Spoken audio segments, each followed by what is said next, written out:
Општина Лозово во изминатата година реализираше неколку значајни проекти од инфраструктурата: асфалтирани улици, изградба на канализациони мрежи и пречистителна станица. Во Лозово и околните населени места се само дел од завршените активности. Во оваа насока ќе се движи работата и во оваа година, информира градоначалникот Цветковски, кој очекува дека голем дел од предвиденото ќе се реализира со пари од програмата за рурален развој. Од Министерството за финансии ќе добиеме грант во вредност од 260.000 евра.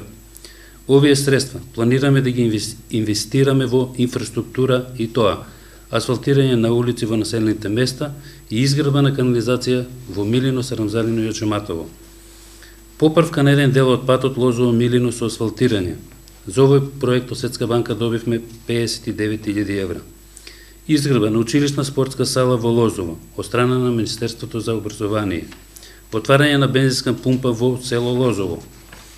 Давање на земјиштето на АК Џумалија под закуп на инвеститори. Општина Лозово има намера да изгради и пречистителна станица за вода. Еден од начините, вели Цветковски, е во партнерство со општина Свети Николе за да се постигне намалување на трошоците. Надлежните во Лозово ќе работат и на изградба на индустријска зона и привлекување на странски инвеститори. Привлекување на инвестиции за изградба на индустријски капацитети, отварање на преработувачки погон за зеленчук, отварање на откупен пункт за земјоделски производи, отварање на производен погон од текстилна индустрија, преку олеснување на процедури, односно ослободување од комунали и слично. Од општина Лозово вела дека во моментов се работи на подготовка на документацијата за аплицирање за средствата наменети за рурален развој. Очекуваат дека овие пари значително ќе олеснат реализацијата на предвидените активности во насока на подобрување на условите за живот.